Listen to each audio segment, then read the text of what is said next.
Well, I think it's also key to remember what Frank had talked about was that it does take more than just city staff to compile it, and you really need to get out in the community.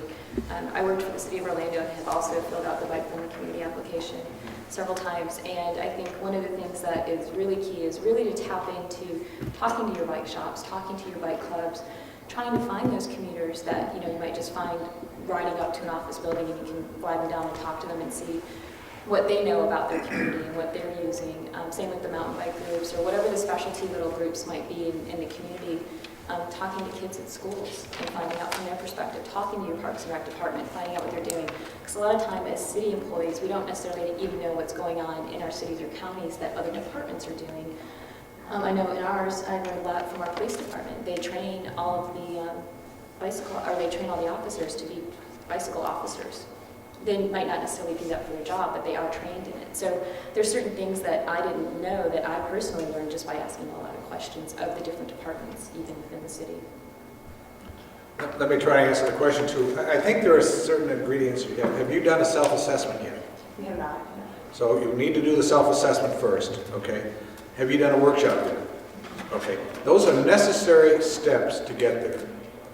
And one of the things, what town are you looking at? Milwaukee County. It's just north of Milwaukee County in Wisconsin. Okay. There's probably a bunch of people who are interested in cycling.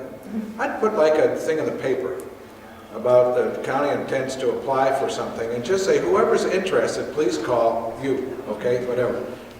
Go public and ask people if they'd like to volunteer to help out. I think that would be good. There has to be someone in charge of this application, okay? Somebody has to be in charge. And you need to have someone who's got very good writing skills. In our case, it happened to be a grants writer. And several of us are very good writers that happen to be involved in this. One of them used to be an editor who worked for the chamber. He's an excellent writer. So he was able to take, we divided it into sections, and so he was able to write something. I wrote a lot of it. We had another person who was taking a course in writing, and she used this as a way to, she used this as part of her homework, actually, to do this. So find those. Then when you put it together, it's like if you ask someone in the town, like your town engineers or whatever, to fill out this part, they won't. But if you put something in it and give it to them, then they'll fill it in and edit it. So get something, send it on out to members of the town, other people, and let them elaborate on it and work on it. But at the end of the day, one person has to sit down and has to be put in the computer. And in our case, I was a grants administrator, and she's very good at cutting out the BS and, putting in something that's really good. Does that help? Absolutely. Does that lead person need the municipal staff? Or can be, we're thinking somebody from maybe the YMCA that we have a partnership. It's always good, let me just ask that. It's always good that someone in the town think they're in charge. Spoken like a true community. I'm serious. I mean, there's someone who's in charge, but, it's like there were 5 of us that worked on this thing. And it was pretty clear who was in charge, but the person in charge was someone in the town who was responsible for getting in. And we gave her all the credit she deserved because she deserved an awful lot of credit for putting it together at the end of the day. And I'll just say from the program standpoint, at least for the Bicycle Friendly Community Program, the person who's filling out the application doesn't have to be the applicant, contact that person on the application doesn't have to be like a city or county employee. But if they aren't, we check with the municipality to make sure that that this is an approved application. But yeah, I agree with Frank. Somebody needs to feel like they're in charge, and the best communities have a coordinator who's doing this. Yeah, I think that helps too, because a lot of the information is difficult for somebody that doesn't work for the city to gather. So by having somebody from the city lead the application, I think it makes it easier to approach the engineering department or the police department and say, we're doing this as a city, but obviously having the advocates and other organizations know that's good too. But I guess it's a good thing to point out too that it's important to do a good job on the application because that's all the information that we get. We don't do we don't really do our own research, right? I mean, it'd be impossible to, especially for some of these smaller communities that we don't know anything about. So a lot of the bigger ones, you know a lot about them anyway, but we try to kind of keep that separate. So it's important to put what you're doing in the application. And in our online field, you know, we don't, it's unlimited text field, so you can put as much as you want, and, you know, we try to reduce it down. We've got pages of answers before for some of these programs. Right, and as a reviewer of some of these applications in the past, I would say enthusiasm counts. Yeah. If you're selling your city and you're enthusiastic about it, it really comes through on an application, and it really makes the reviewer think, wow, they're really trying to make a difference. Yeah, and just one last thought. Remember, it is a journey, and so I think the natural thing to do is for people to go dig in and, you know, we're going to crank out the document. But you really, I've a personal experience with other people who have done that and have not been successful, and they get an honorary mention, and they feel depressed. And they say, oh, after all that work, we didn't get anything for it. So you've got to set your goals realistic, and you've got to really have some beef. You know, you got to have some beef in the thing. And so when you go through the self-assessment and you go through the workshop, you realize you got the bun, but you don't have the beef in a lot of places. So you got to get some beef into the bun. You got to make sure the damn thing has some substance to it. And it may take a year or 2, 3, 4 years to get there, but by God, you're going to get there. And everybody has to feel that way. And then what will come out of it, when you finally do have the application, it'll be a lot easier as opposed to just putting it in, throwing it over the wall, failing, and you feel depressed and everything else. You know, it's terrible. Does that help? Yeah, absolutely. Yeah. Bill, could you talk a little about making the jump from bronze to silver? And to put that into context, Chattanooga has been a bronze level bicycle-friendly community since 2003. And we have a number of investments that will soon be implemented. We've got a bike share program launching in April, as well as a Green Trips program launching at the same time. Also, our Greenway system is extending to a south side neighborhood that I think can actually promote bicycling for transportation more. So my question is how to capitalize on those investments, and also what kind of data do I need to be collecting at this point to show those changes? This one's for me. That's a great question. For those of you who didn't hear, the question is moving from bronze up. You know, so there, like I said in my presentation, about a third of the communities who apply actually get some sort of recognition from bronze to platinum, and there are some honorable mentions. You know, also out of that other 2/3. But the jump once you get into bronze is pretty significant for a community to move from bronze up the ladder. So bronze to silver is a big deal, and so those investments in reaching the people who aren't cycling. So I think it's, you should all know that a bronze award means usually out of those 5 categories that you're doing something in each of them. You're doing some things. You know, there's points awarded across the applications, but you're shining in at least one of those areas. That's usually how I think, just to sort of like stand back and look at it. I can give you the quick scorecard gives you an idea of what a bronze is as well, but. So if communities just like has a really great education program, of course there's some bike facilities going in there. There's some bike parking. You have bikes on buses. You know, your police officers are part of the committee. You know, you have some you have a plan. There's some very basic things in place in some of the E's. But if you're shining in one of them is usually a place when you can see that, gosh, this is a place that really deserves some sort of recognition, and usually the points are there too. To move to a silver, you're usually doing well in 2 or 3 of the categories, like really well in 2 or 3 of them. And one of those sort of gut checks that we do, on the committee is looking at ridership. So we always ask communities when they're moving up the ranks to really show that people are riding. Now, as Ken pointed out in his committee in his presentation about Charlotte, the measure, the primary measure that we're looking at, because it's the same across the country, and an equally miserable measure of bicycling, which is the journey to work data that the U.S. Census Bureau collects, and that has bicycling as trips. And in the way they collect it isn't great. We all know that we want to improve that. That's something we're working on. But it is apples to apples across the country, and so it's the main thing that we can look at to sort of get an idea. We do ask questions about doing your own counts.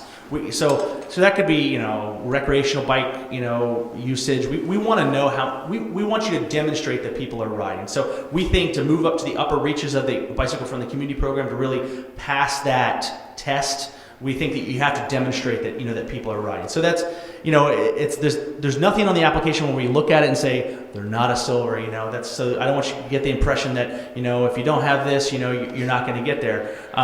We want to breadth the programs, but looking at ridership is a really, really big deal, and we think that the programs that you're talking about here, the bike sharing and putting in more recreational facilities, and also connecting people who aren't riding right now with greater choices and more opportunities to become people who get on bikes. I don't know if they're going to call themselves cyclists, and maybe we don't want them to, but to get people actually on bikes, we want to see that happen. And I think the things that Chattanooga is doing and other communities that are trying to get from bronze and up the level, I think those things are, we're seeing more people riding. As I showed on the slides,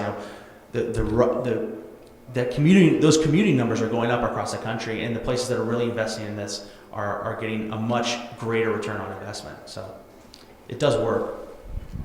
And I think it's worth mentioning too that for our program and I believe the league too, when you get your feedback back, when you get your feedback from us, it's pages of feedback of where you can improve and suggestions on how to do it. But there's also at the top of the list the key areas where you need to improve and sort of the best things that you should target, and that's the way you move up. So identifying those areas first and working towards those would be another way to approach it. That's a great point. Yeah, same with our program. Looking at the key significant things that we suggest to knock out next. Did you have something?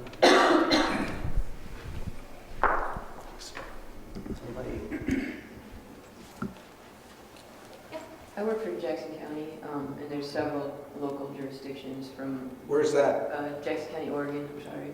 So it's in southern Oregon, just north of California. We're not Portland, for sure. Hot, dry. Is that your maybe. tagline? We're not Portland? Yeah.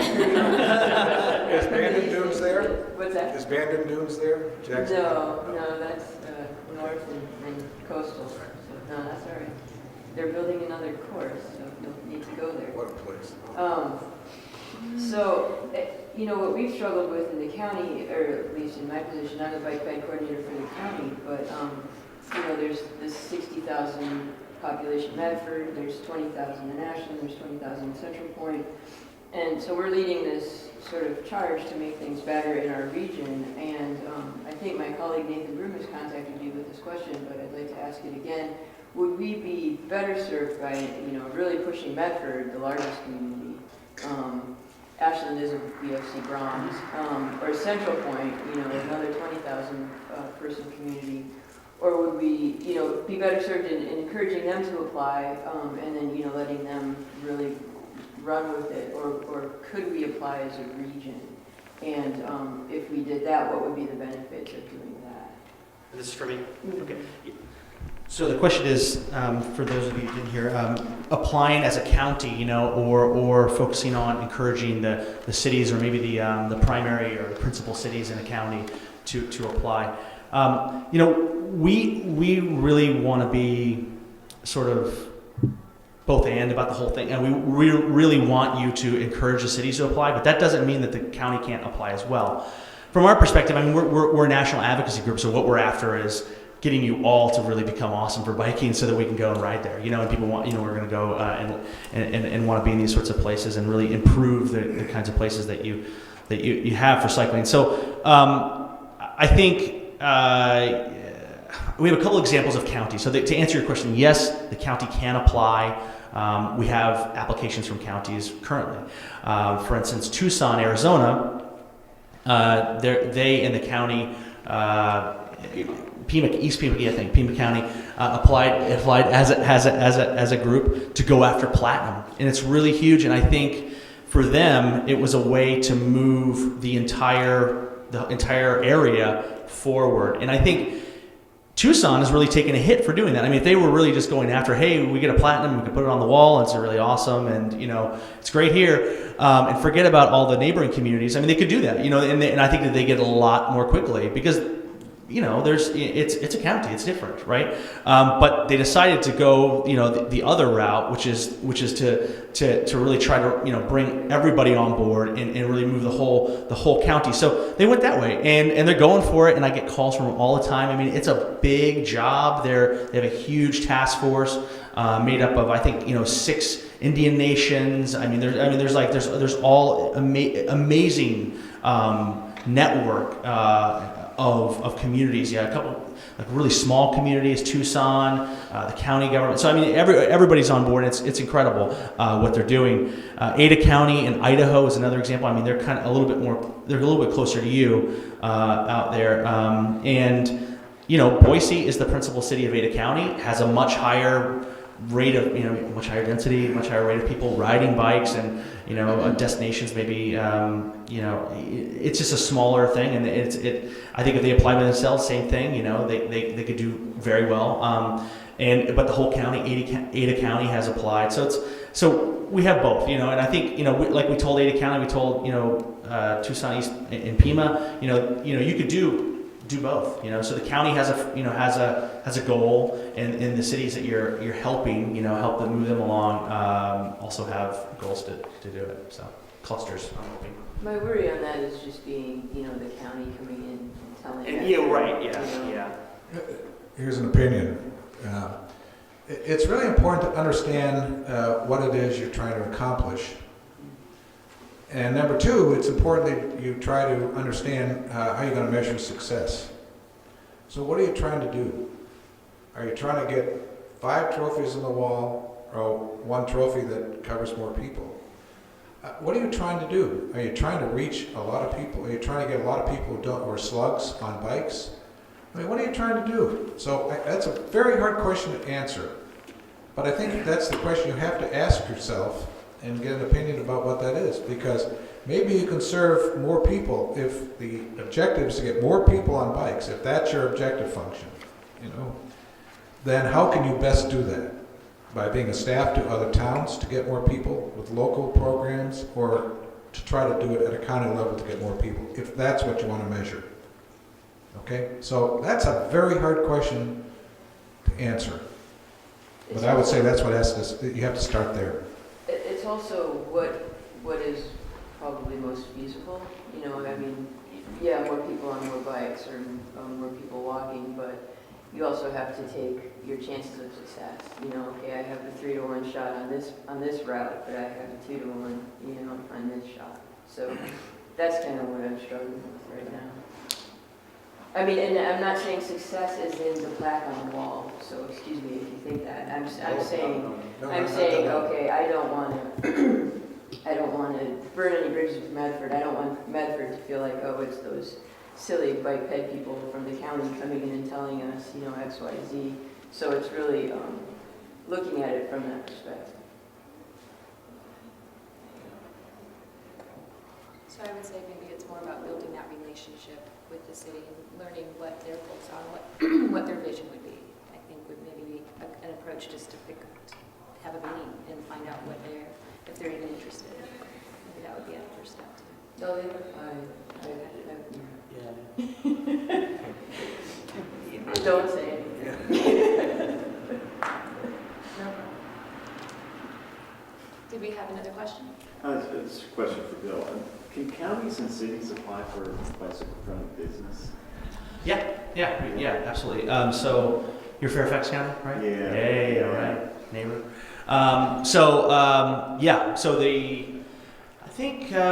We've had, gosh, it's hard to do off the top of my head. I know, but cities have applied for bicycle-friendly business. Minneapolis is one, Bloomington, Indiana is one. Yeah, there are a bunch. City of Austin, Texas is one. We have a couple in Virginia. Actually, there's an example out in Roanoke. So I don't know, I forgot the name of the county, but I believe that they applied as the regional commission. I think applied. Gosh, I'm sorry that I don't know this off the top of my head. I should know every one of the 344 bicycle-friendly businesses across the country. No, it absolutely can be done, and we want to happen because I think getting over that hump, that educational hump of like what you're trying to do county-wide or city-wide, Getting your staff to get it, is a huge deal. In Minneapolis, one of the amazing things they did as a city, and one of the great things on their application was give everybody who's a city employee a membership to their bike sharing system. So everybody's a member now, city of Minneapolis, and that's incredible. Most cities have shower facilities, locker facilities, but are there bike parking facilities up to snuff? Are they offering incentives? We're looking at that kind of stuff. So definitely, we call it business. It's employers, it's organizations, it's nonprofits, public, it's private. So we encourage you to do it. Definitely. What do you guys do that? Walk friendly? Sorry, put you on the spot. Yeah, no. Oh wait, yeah, I guess it's good.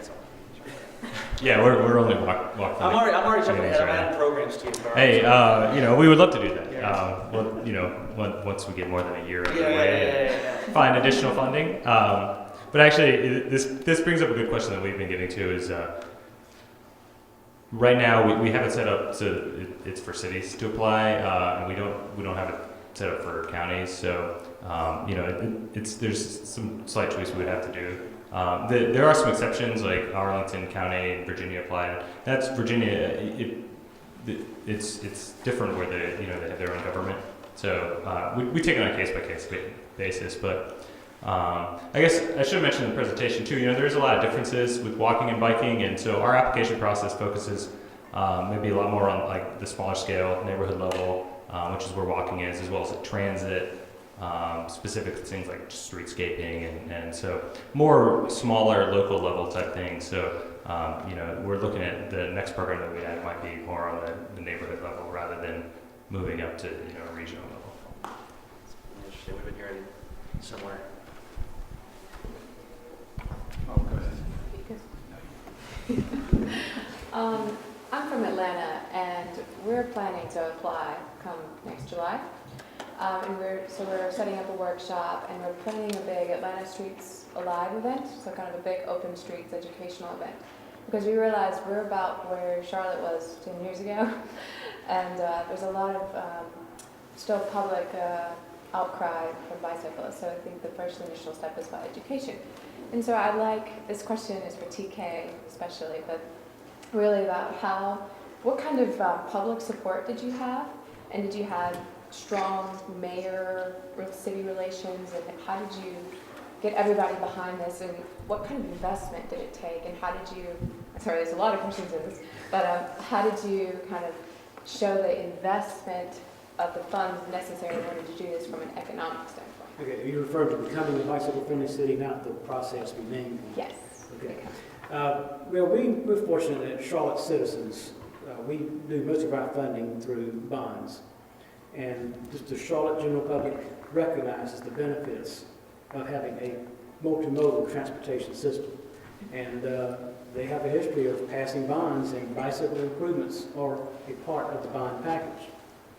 We also have a city council who has been quite progressive in transportation issues. For instance, we've adopted the Urban Street Design Guidelines, which specifically spell out transportation options for a multimodal city.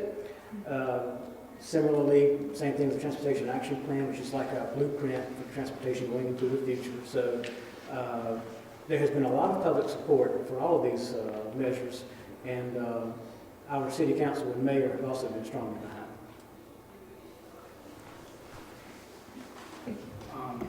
You mentioned you're going to have a workshop, and Frank said it's an important thing to do. Talk a little bit about what is entailed in a workshop, who are the stakeholders that should be at the table, what's the length of a workshop, and what are some of the outcomes of these workshops?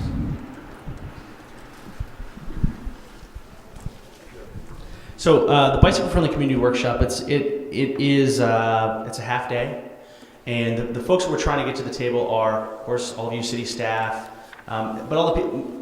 Probably most importantly, I mean, we need you to be there. Obviously, you're going to be the host, hopefully, and invite us to come, and we can help facilitate it. And there are other people that can around the country who can take the general presentation and the action planning component of it to deliver this workshop. So we get in touch with us, and we'll help make it happen. But the people that Frank, the folks that have made Hilton Head, the folks that they brought together, like the chamber and the people from the health community and the people from schools and folks from local businesses, you know, so sure, at the very minimum, you know, you want to have the people in the bike industry there, people in the sports, you know, who are people who are selling bikes, you know, you want to have them at the table, but also, you know, the other, you know, other people that, you know, that are sort of, you know, I think you know them, you know, in your community, the kinds of places where maybe cyclists congregate, or, you know, natural sort of affinity groups, without a doubt, getting those at least those folks from the business community there in the room. And the format is really, it's a presentation, you know, it's sort of the, you know, kind of what we did today, you know, this is what this is why you should be involved, and then the second half of it is kind of talking, maybe a third of it is talking, you know, giving the overview, another third is sort of talking about the stuff that's already good and it's already in place, and then the rest of it is sort of with the framework of the application and of the, you know, well, yeah, the 5 E's and what we're looking for, what we think, you know, the short term and the midterm and the long term things are that can actually get done, including, you know, at the very least, just applying and getting that assessment. But we want to look at, you know, doing some action planning and putting some names with some ideas. And what we always find in these sort of, you know, workshops is that when you talk about these things, you realize, gosh, we have a lot more than we realize. Our community is actually a lot, you know, maybe better, at least through this lens, than we realize. And there are a lot of people here that I've never seen before that are, you know, that are interested and want to do something. So it's always somebody raising their hand. Oh, well, we have a bike ride program that no one knew about, and we'll put it in front of your, you know, in front of your business, that kind of thing. And you know, all sorts of things happen around that. And I think it's a great way to sort of just kick off the movement, you know, there, or kick off the bicycle friendly community movement. We needed it to get legitimacy.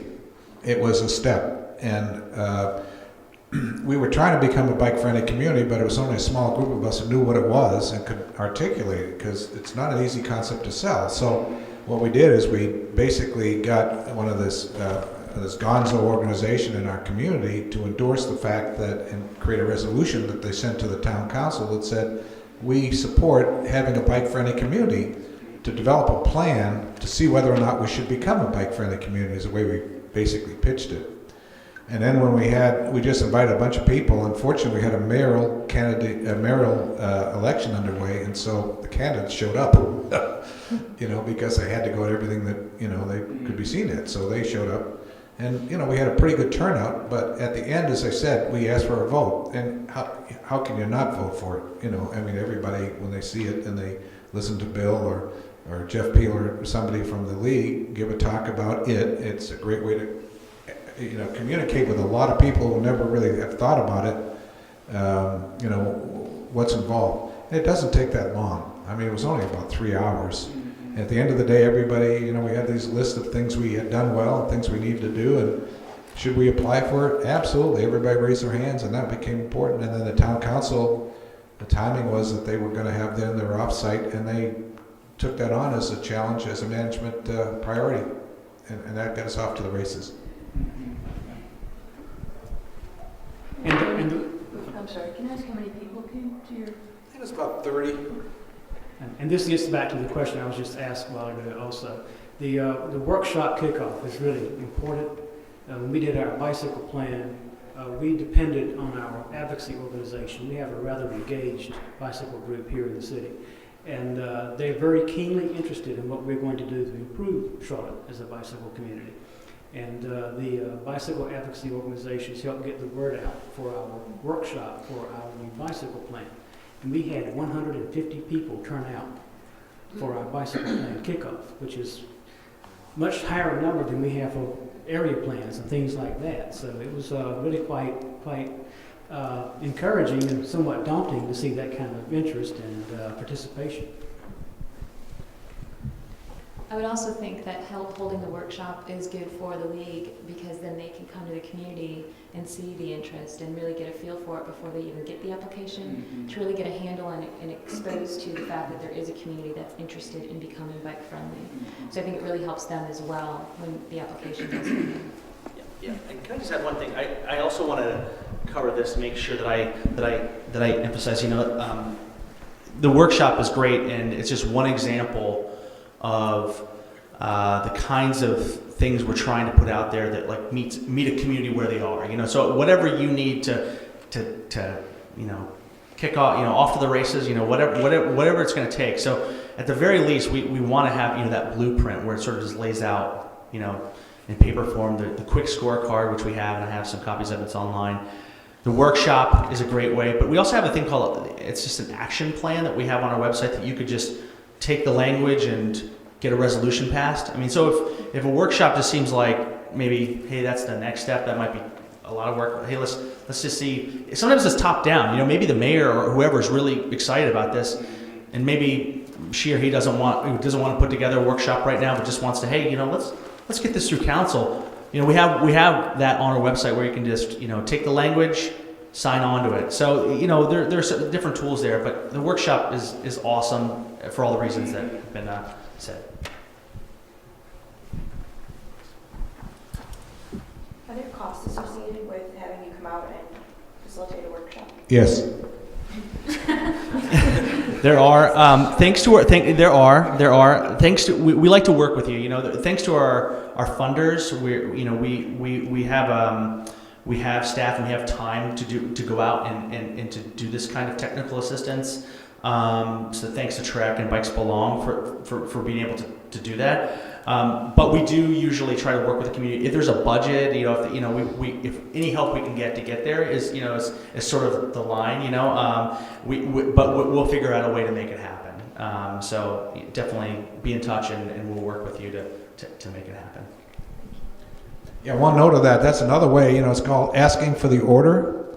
If the town pays for it, well, it's just one more expense. But if you get the chamber to ante up some of the money, the Greater Island Council to ante up some of the money, they all then have to make decisions about whether or not they want to pursue this. And if they don't want to pursue it, you're not going to get the order. So you need more work. So you need the stakeholders to ante up money to be a part of it. Because when the money changes hands, it's important. So you can use that in your sales cycle, because it is a sales cycle. Right. I feel like I'm kind of the Frank, but I'm a staff person, and I am in the Parks and Recreation Department, and then I'm also on a Trails Planning team, which is derived of county and city staff, volunteers, just a whole group of people. But I printed off the application for the bicycle-friendly community, and I took it to our municipal services director. And he just kind of thumbed through it. I was totally overwhelmed when I saw it. He says, oh, well, we'll just use that as a roadmap.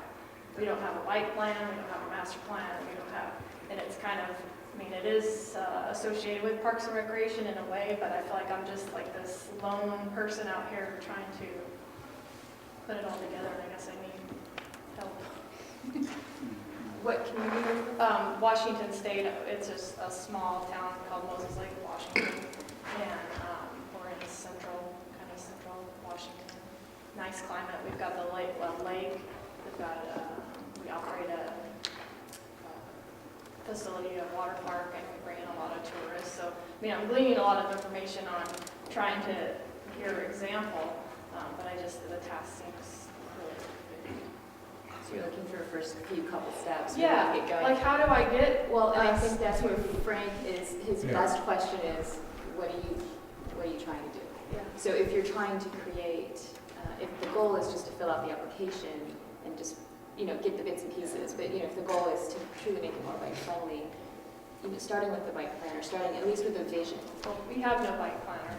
Okay. And so the struggle is to get the mentality of the engineers that we have to get on board with a vision of a park and rec person. It's just like. Do you have a strong mayor or a strong council? We've got a strong council. Then I would say perhaps you have a meeting with those council members and gauge their interest and see if you can spark some interest that way, because having an elected official drive the effort sometimes is helpful to get past some of the engineering challenges you might face, because if it's a direction from an elected official, city staff tends to pay more attention to them. But so it could just be a conversation of getting council to direct the city or have that vision of being more bike friendly. And if the city isn't necessarily behind that vision. It would just be an uphill battle, like what you're experiencing. We're just piecemealing things right now. We've got Correct. some sharrows, we just put in a bike lane. It's Sounds just, great. Yeah, But I mean, it's you're just- but there is no. Keep it coming. What's Yeah, happening? it's still looking for those opportunities, but I think if you can, start educating your elected officials or start educating your internal department heads and just letting them know why it's a good idea, talk about some of the benefits that come with the bike-friendly community application itself and being designated as such, but then also just, even if you have a public health organization in town that can help your efforts as well, they could function as advocates from the public health perspective or Safe Routes to School program. Or, if you can find the right button to push with the town leaders, then a lot of times that can drive the effort. And then you're not just the lone voice in the room. One of the things I recommend is you buy a book about selling, because this is a deal. It's a deal, and you're selling a deal.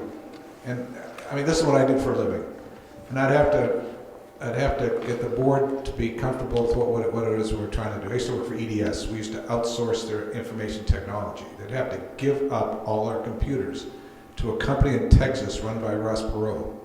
It was not easy. So it's a deal.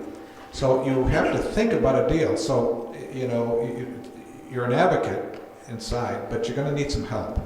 So you have to figure out who the decision makers are and all that stuff. It's a part of a deal. So try to find someone who's sold for a living, not day-to-day things, but more longer-term things. And try to work with them to help you think through who it is you need to influence and have a sales cycle on how it all will work. And it'll just take a while. There's a bunch of techniques. You have to have a very simple theme. You have to demonstrate some benefits. You just keep on getting it out there, and eventually it falls in place. But it's a sales cycle. You don't say that, but that's really what it is. I have a question for you. How big is your community? Our city is, in city limits, is about 20,000, but Okay. we're the largest city in the county, so we service probably around 30,000.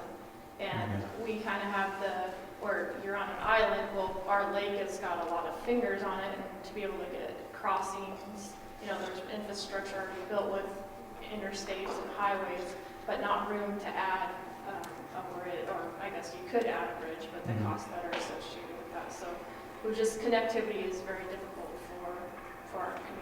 And we're rural. I mean, we're farmers and agriculture and the mentality that goes along with that, bicycles. Okay, so I was just thinking about what Frank was saying.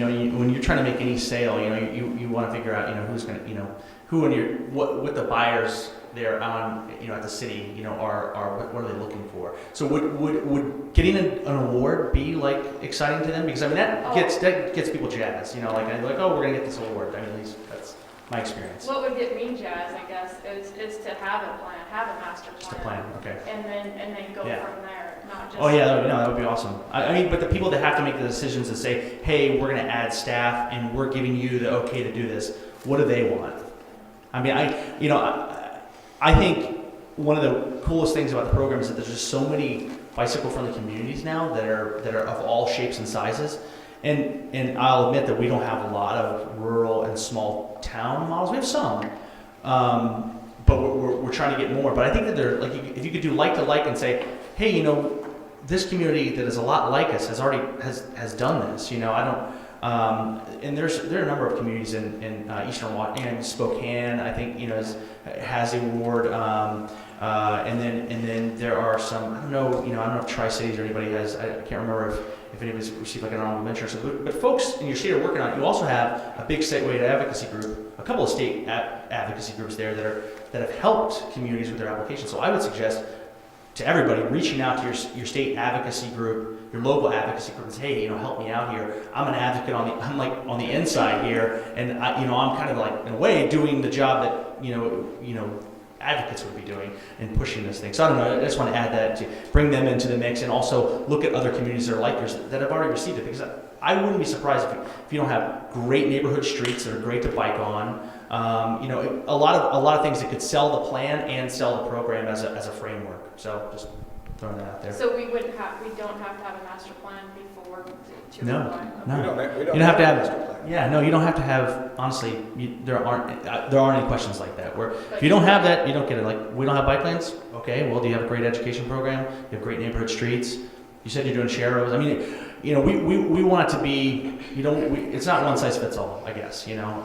Of course, a platinum community has it where almost any kind of person who is, you know, trying to ride, you know, it's the best option, you know, is to go by bike. You know, that's the kind of community that platinums are.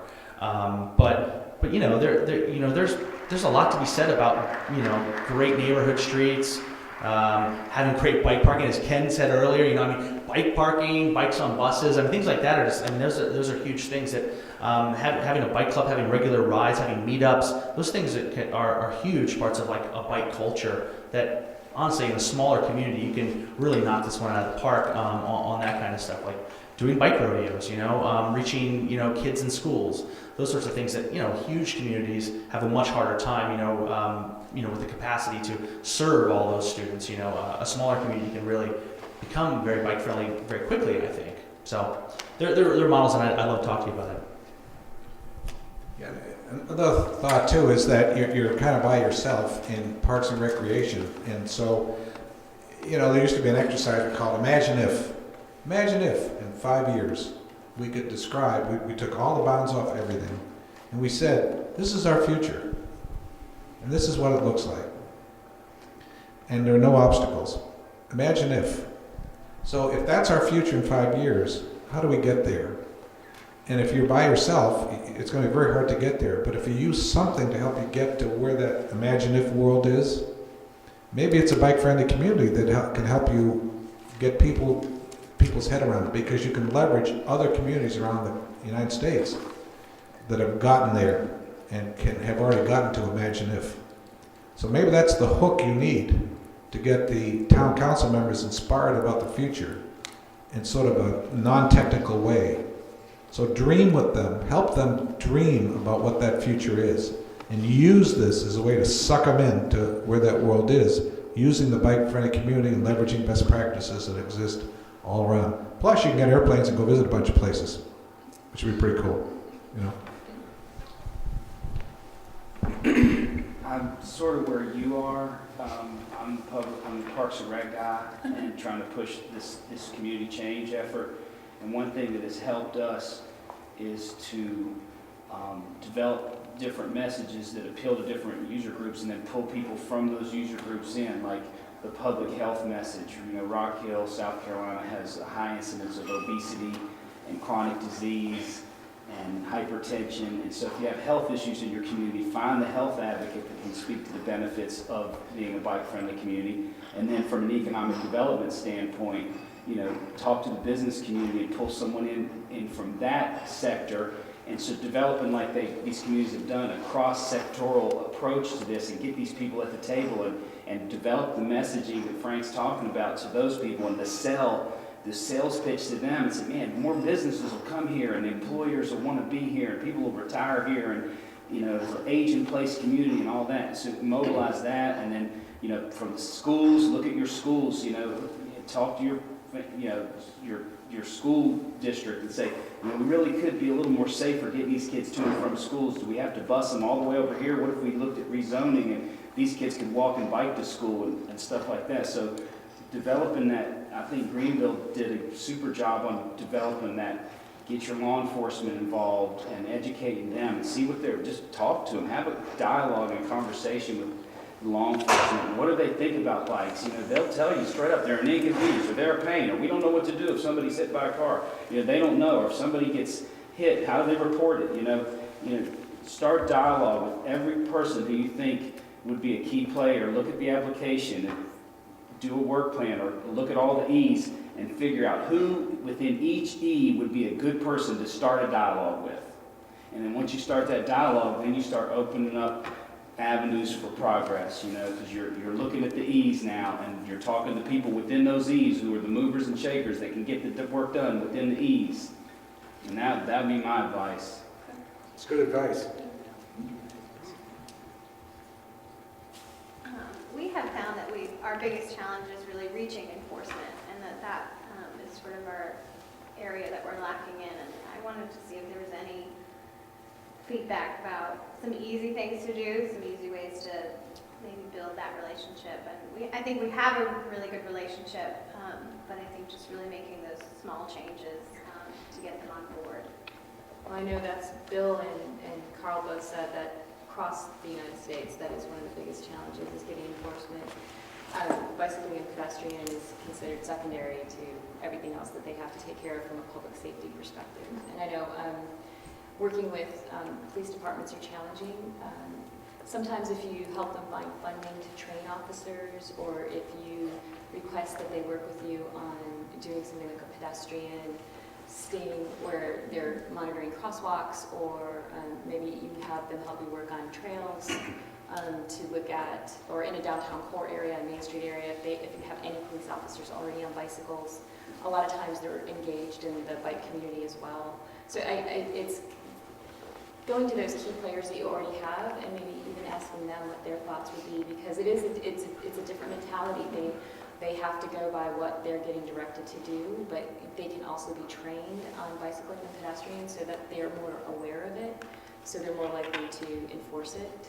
A lot of times we've done education campaigns with the police officers, because they might not necessarily, they took a test and they're aware that there's bicycle laws, but they might not know what they are. So sometimes it's the re-education as laws get adopted as well from the state legislature, that can sometimes be the challenge.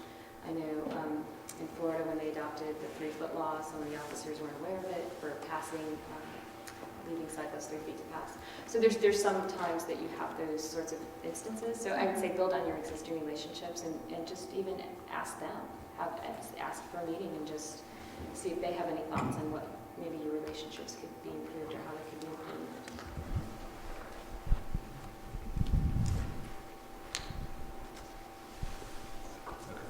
Yeah, the great points, obviously, and it's a huge challenge. And unfortunately, more often than not, you end up paying overtime for, things that should be done normally. But there are ways, too, to sort of take the enforcement activities that they're already doing and sort of target them a little bit better for pedestrians and bicyclists. Like, if there's a corridor where there's a speeding issue, tell them to go out and work at that one. It's a high crash location, then you get some bang for your buck, and they're going to do speed enforcement anyway.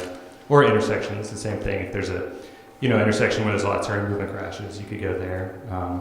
And police officers always have a roll call in the morning, and so there's opportunity there to get in front of the police officers for 5-10 minutes, show a video or talk with them, about what the issues are. Just bring some basic safety messages.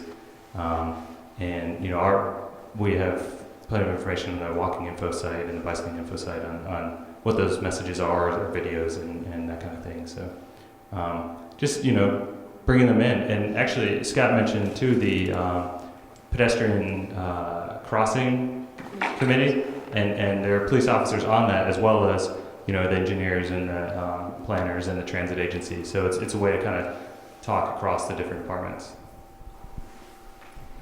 Yeah, I just want to add to that on bikeleague.org, if you're looking at under the Bicycle for the Community program, we have a resource guide, and under enforcement, all the questions, for the whole application have model, what we're talking about, and some model ideas. And the National Highway Traffic Safety Administration put out a roll call video for bikes. So it's available there. You can just, click on it and, send it to the chief or, whatever. Hey, why not play this during bike month, for instance? May is bike month. It's a good opportunity to send the letter and, hey, get them excited about maybe a rodeo, or just have them come out and help and feel good about being a part of this movement, I guess, is one thing to think about. And then there's training, as has been said, so there are a couple training courses that you can do. And we have league cycling instructors all across the country that would be happy to offer, a presentation if the opportunity came up. So. Does NHTSA still offer the grant funding to train officers? Yeah, they have a whole program. So are you familiar with NHTSA, the National Highway Traffic Safety? They offer grants that you can apply for that they can fund training for the officers to be trained for bicycle pedestrian. I think it's best to have an indirect strategy with them instead of a direct. You don't get in their face and tell them that they're stupid. You just have to Not quite that phrasing. I excuse me, I shouldn't say that. That was a very improper use of words, but you have to take it indirect. You have to build up trust. And in our case, they were pulling people over that were riding on streets because they said a bike path. We handed out, you know, local bike laws, so that just handed them out to them at Starbucks, and made sure they had them. And then there's training in the morning, and then there's working on a bike ride, and there's working on crash sites. We work on a crash site study, and they weren't involved, but they keep the documents, and we worked on mitigating some of the crashes. So over time, they began to start trusting us, and we've made an awful lot of progress. The next thing we have is when people come to Hilton Head, they leave their brains behind in Cincinnati. When they get on a bike, they are careless or inexperienced or both. And sometimes they're drunk. It's really bad. And they do things that are just crazy. So, but that if we ticketed them all the time, they wouldn't come back, and everybody would see them really being ticketed. So we're trying to come up with a nice way to ticket them that isn't offensive. And we don't know what the answer is, but anybody has any ideas, we're open to that. But we have to stop some of this behavior, these careless, inexperienced people. I was just wondering, do these designations have a time frame before the communities or universities would have to reapply? Yeah, it's the same. Yeah, it's the same. So 4 years is, there's their renewal cycle.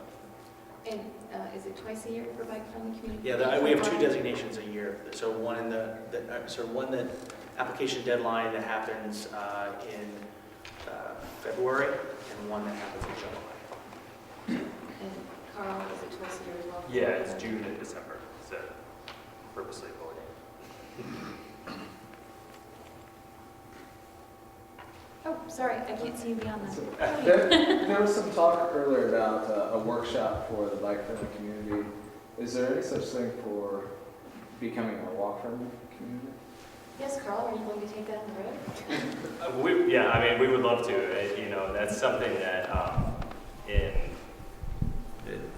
creating a training course is something that's in our plan, certainly, and it's definitely one of our first task is to create some sort of training course and put it all together. And so it's in the short range plan. We have a few ideas about what we can do and how we can also use that, the help of consultants and other folks. And another option too is just web-based. Certainly face-to-face is by far the best, but if we can also just we have access to all the webinar software and if we can set up calls and webinars that may help too. So it's being explored right now, but it probably will be about a year before we can get off the ground.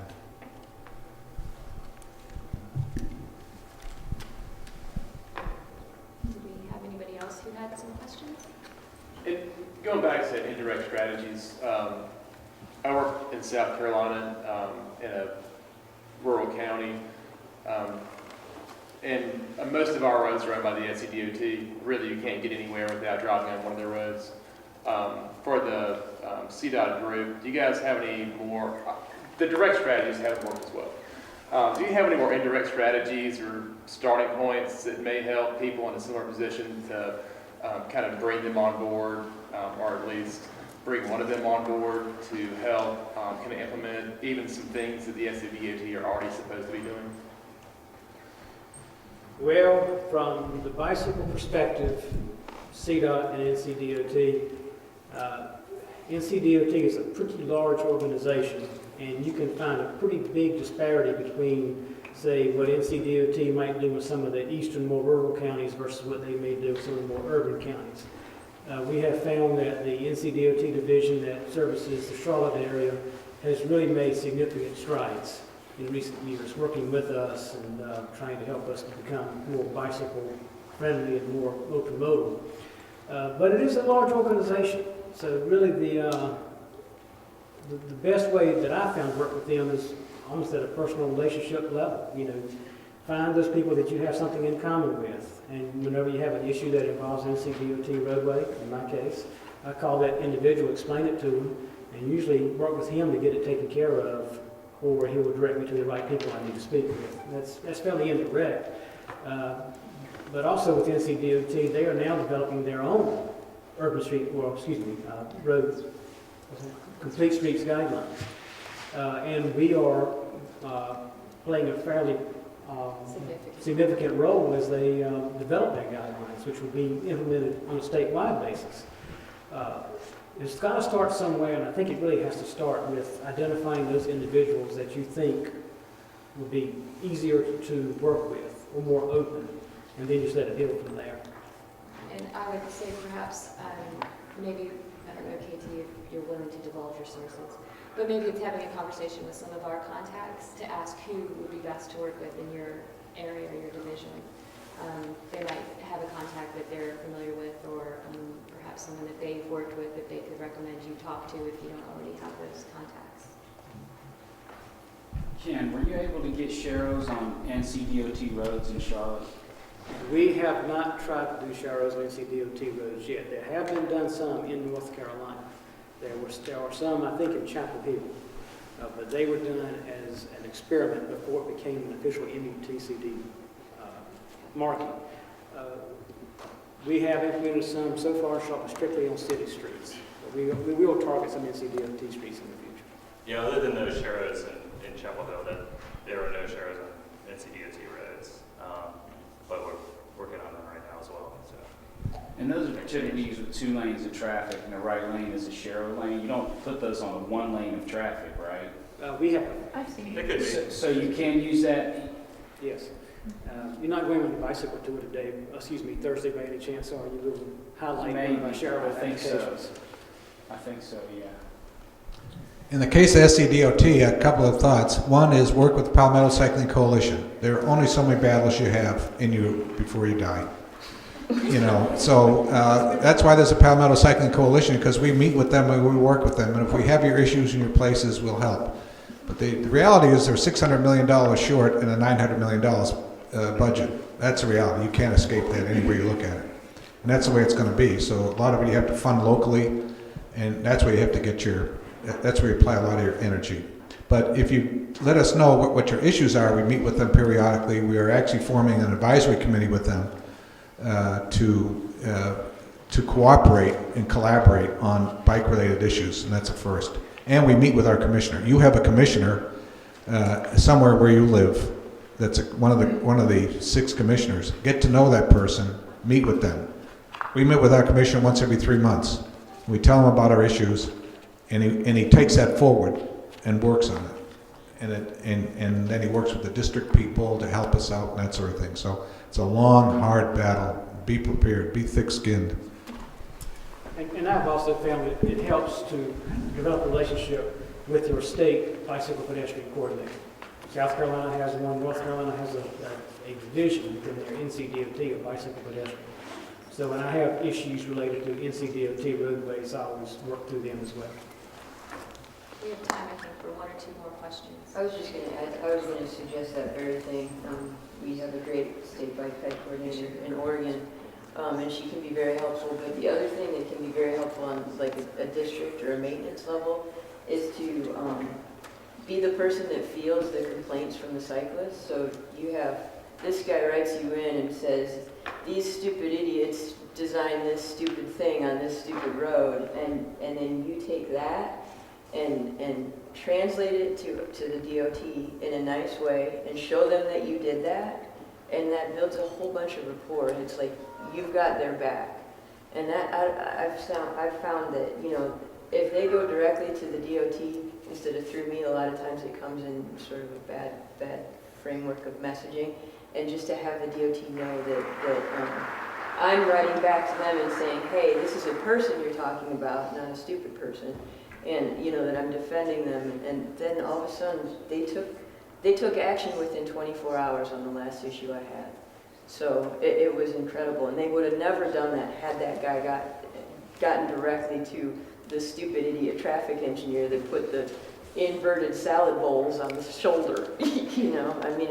It's really in a framework and building the rapport that you can really get a lot done. It's good advice, thanks. Yeah. I just want to say something Absolutely. that gave me the spark in when I get up. I read Mia Burke's Joyride book. Okay. So that's kind of what got me going. I don't know if others in the group have read it. I'm but sure it's- Mia will be happy to hear that. Plug for the book, that's good. Yeah. No, Our it's whole, a we great got book. our, we actually got our whole trails planning team, we ordered a bunch of books and everybody read it and we kind of had book studies and that's kind of what got me going on. So That's good to hear. Okay, does anyone else have any other thoughts, comments while you got us here?